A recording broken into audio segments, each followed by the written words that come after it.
When the U.S. entered World War II, they did so accompanied by the song, "We did it before and we can do it again." We did it before and we can do it again, and we will do it again. We got a heck of a job to do, but you can.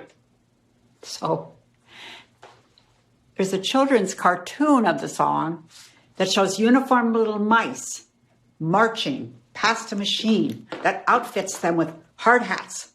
And it's a hard job to do, but you can bet we're going to see it through.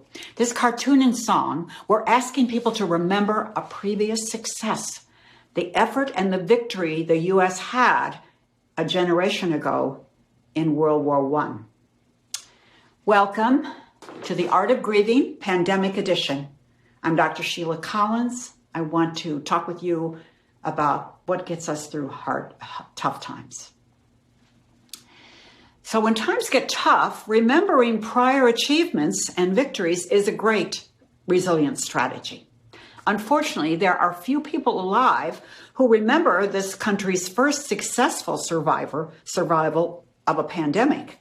So that was the 1918 Spanish flu. It killed more people than the bubonic plague in the 1300s, and more young people than were killed by the enemy during the war. So here we are, we're dealing with this first pandemic of our lifetimes, staying home to save lives, wearing gloves, not touching our faces, and trying to lessen the spread. So here, as we are, though, losing jobs, closing businesses, losing things that we were planning to celebrate, the losses are piling up, and it's getting harder to keep ourselves in a positive place. Well, truth be told, this is not my first pandemic. I was the mother of a gay man in the 1990s when a disease, HIV/AIDS, was becoming a world pandemic.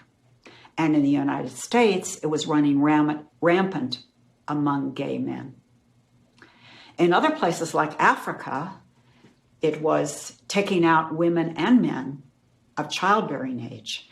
And when I visited Africa, I spoke with many, many grandparents who were raising their children. They were raising their own grandchildren. So in 1993, coming up on the Christmas holidays, my 27-year-old son, Ken, had a stubborn cough. He was busy working as a concierge and didn't have time, but at my insistence, he did go to the doctor's. The doctor put him in the hospital because he had pneumonia. Now, there were 6 types of pneumonia that particular season on the hospital floors of Dallas, but his turned out to be pneumocystis pneumonia. Now that, in those days, defined the illness as AIDS, not HIV any longer, and full-blown AIDS, and it gave him a death sentence. So Ken's approach, after his initial grief reaction of shock and depression, was his own version of the attitude, when things get tough, the tough get going. He kept his hope strong that the doctors would find a cure, and he reminded them of that fact in every visit he had. He would say, okay, now my job is to take really good care of myself, so I'm going to be around when you find that cure. How are you doing?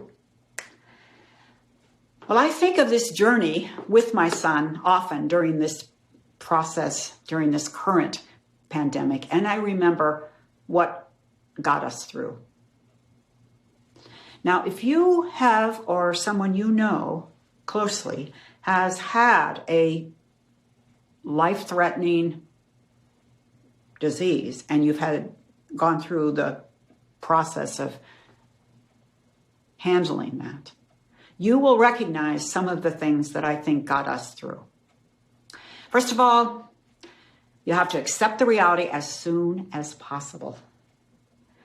I had to let go of my anger at the CDC that they had ignored AIDS for too long. They hadn't acted as soon as they should have, which would have saved my son's life. I had to let go of what I wanted and ask, what does this situation require? I knew that my job was to walk with my son as he did what he needed to do for his own destiny. Because if it was up to me as his mother, I would have chosen a different path for both of us. The third thing we have to do is don't look too far down the road into the future. Our power and our joy are in the present. So the fact that Ken and our family put ourselves into what was possible has left me with many wonderful memories. The fourth thing is to redefine success. No matter how it turned out, in the end, looking back on that experience, and when you look back on the experience that you and your family are having now, I'm going to bet that you will feel as I do when I look back. I have a sweet sorrow for the times of connection and joy. And those memories are a source of inspiration for me now, and your memories will be for you. In the previous pandemic, people like my son were advised to keep their diagnosis a secret if they wanted to keep their jobs. So because of that, we didn't get the kind of widespread community support that we really would have liked to have had. Fortunately, in this pandemic, people do realize that, like the song says, we're one for all and all for one, and we can do it again and again. So if you're looking for inspiration, I have a couple of suggestions. Check out your shirt drawer, because you probably have a shirt from something you achieved, some kind of walk or run or marathon.